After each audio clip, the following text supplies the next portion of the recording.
Welcome to Too Fond of Books. My name is Janelle and this is a reading roundup. In this video I am going to talk about some of the books that I've been reading recently. And the first is actually 3 books. So it's called a trilogy, but I kind of think of it more like The Lord of the Rings, where it's one story in 3 volumes. And it is the Fitzwilliam Darcy Gentleman series by Pamela Aiden. And this is a series that she wrote. These 3 books is her retelling of Pride and Prejudice from the perspective of Fitzwilliam Darcy.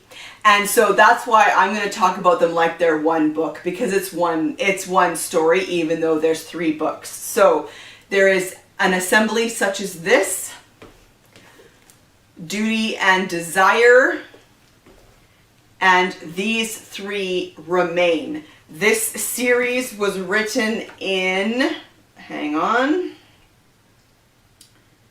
the first book was in 2003 and the last is 2005.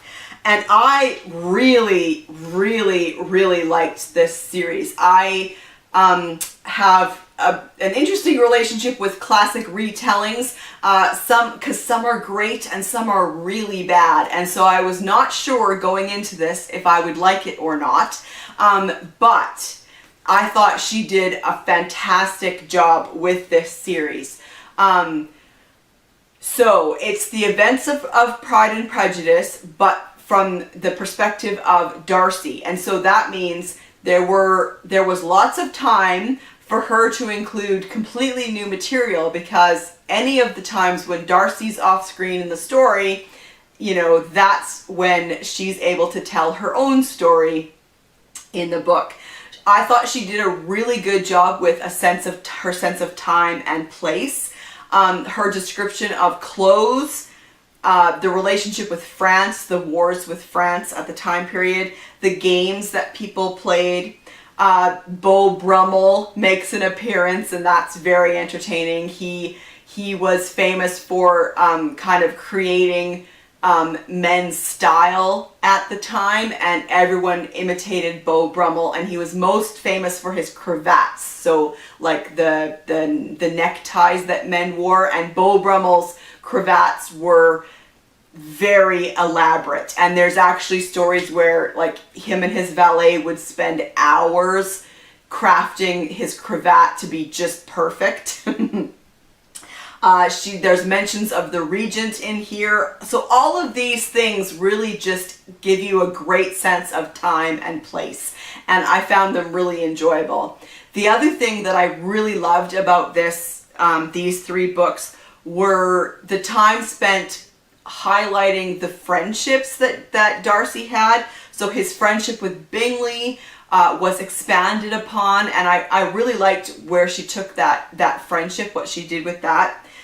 His friendship with another character called Brougham. He's a lord, an earl, something like that. And so that was great. And then even his friendship with Fletcher, his valet, was just really great. And so the first book, it tells the events of the story up until just before Christmas.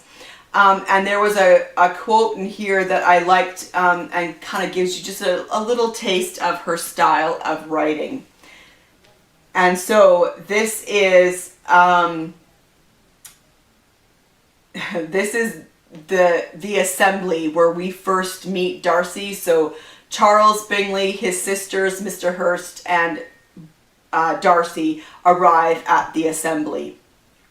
At that unfortunate moment, the music came to a halt, and the dancers made their final turn in the pattern, causing most of the room to face the door.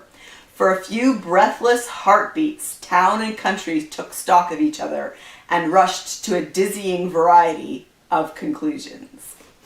So one thing that I like is that she was faithful to the story that Jane Austen wrote without trying to be Jane Austen. And I think that although there's a lot of people, if you read reviews on Goodreads, who give this series low marks because it's not Jane Austen, and I don't think that's fair, because Pamela Aiden isn't Jane Austen. There is only one Jane Austen, and so I think the best that you can do if you're going to retell a story by a famous classic author is to be true to the story and true to the characters, but write your own story in your own voice. And I think that Pamela Aiden managed to do that very well.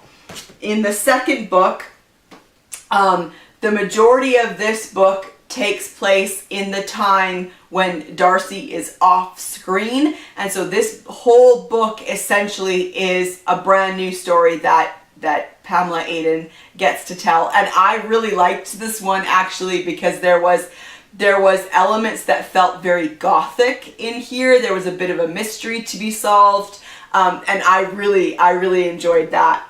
And then the third one, of course, is kind of the end of the story. So it starts with, hang on. Whoops, I did them wrong. This is the second one that I really liked, Duty and Desire, that was gothic and everything. And then the third one, These Three Remain, is the concluding volume, and it starts with kind of when he and Colonel Fitzwilliam go to Rosings. And then to the end. And so I highly recommend this series. I really liked it. Now, I know that it's not for everyone. Everyone has slightly different ideas of what they want out of a classic retelling, but I thought it was really great. And then I read a couple of history books, and starting with Horrible Histories, Terrible Tudors by Terry Deary and Neil Tonge. This is a children's book that explains some of the history of the Tudor era in England. And so it's Horrible Histories, and it's for children, and so it's a little bit silly. But also, I'm going to be honest, there's good history in here. There's good information in here. And so if you're looking for like a really beginner's level book about what was going on in the Tudor time period, try Horrible Histories. They're funny, but also like accurate history. So that was really entertaining. And then I read, same author, Terry Deary, but this book was written for adults, called Dangerous Days in Elizabethan England. So this is a history as well, focusing on Elizabeth's reign, but because he's telling the story of Elizabeth, he also included some stuff about Henry VIII, her half-brother Edward, and Mary as well. And so this was, again, good history, but very cheeky. Like, it's very tongue-in-cheek, some really bad jokes and puns. But for some people, this could be your entryway into maybe some more serious history. But I found it quite enjoyable. And then I read the latest in the David Hunter series. David Hunter is a forensic anthropologist in England. And this one is called The Scent of Death by Simon Beckett. It's the 5th in the series, I think.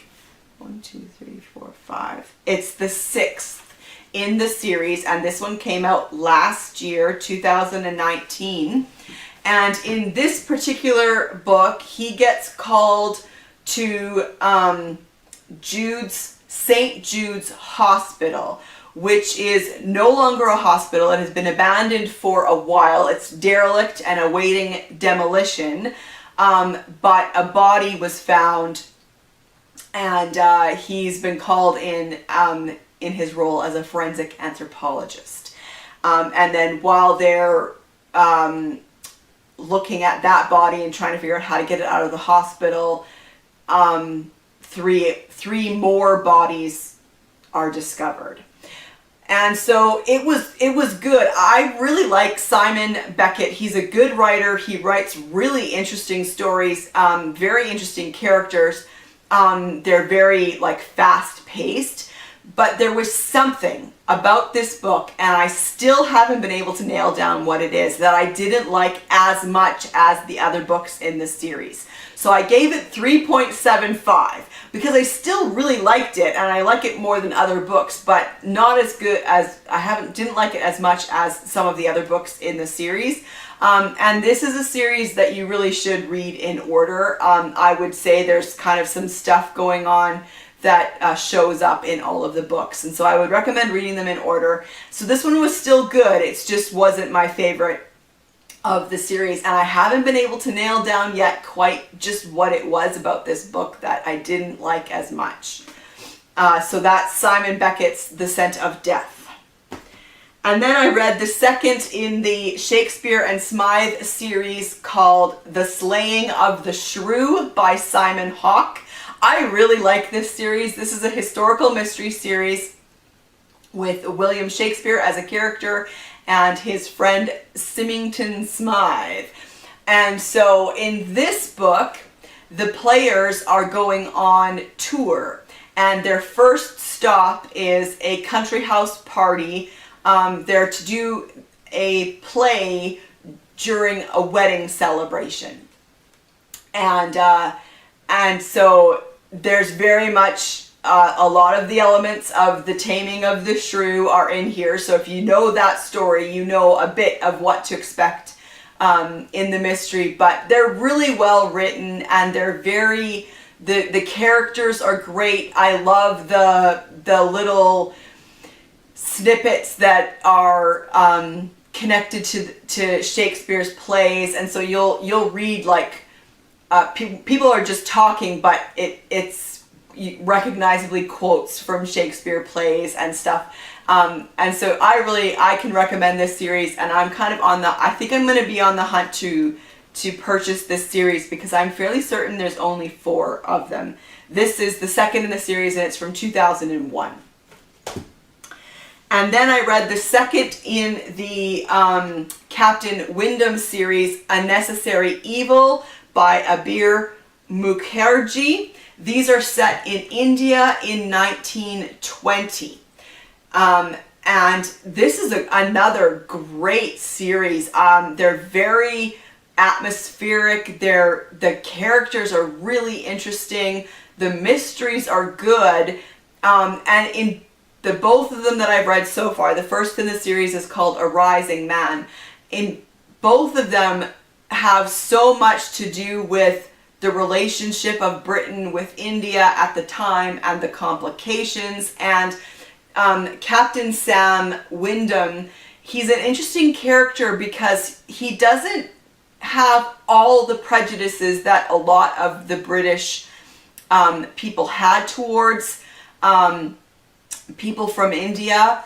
But he does have some of them, but he's willing to question. He's willing to think about whether or not those prejudices or those beliefs make sense.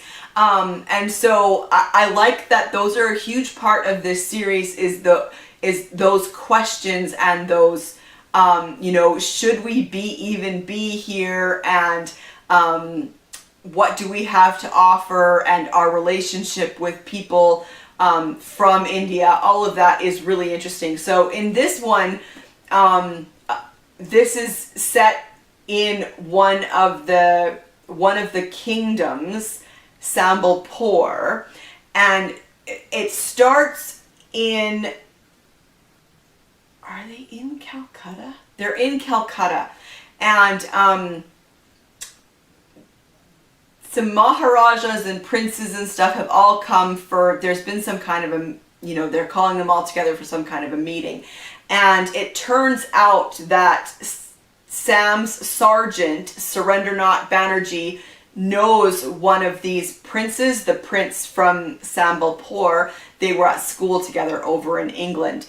And so this prince wants to talk to them. He's been receiving some letters that are causing him concern, and so they're on their way to his hotel to get these letters, and he ends up being assassinated right in front of Sam and Surendranath. And so they of course want to figure out who the assassin is and who hired him and all of that. And so they end up going to the kingdom of Sambalpur to investigate further. So that part was really interesting, like figuring out how that element worked at the time in India, and the descriptions of the palace and the Maharaja, and the wives and the concubines, and all of that was, yeah, it was really, really interesting, and I'm definitely continuing with this series. And then finally, I read the second in the Grant County series by Karin Slaughter. This one is called Kisscut. This is from 2002. So I'm doing a reread of this series.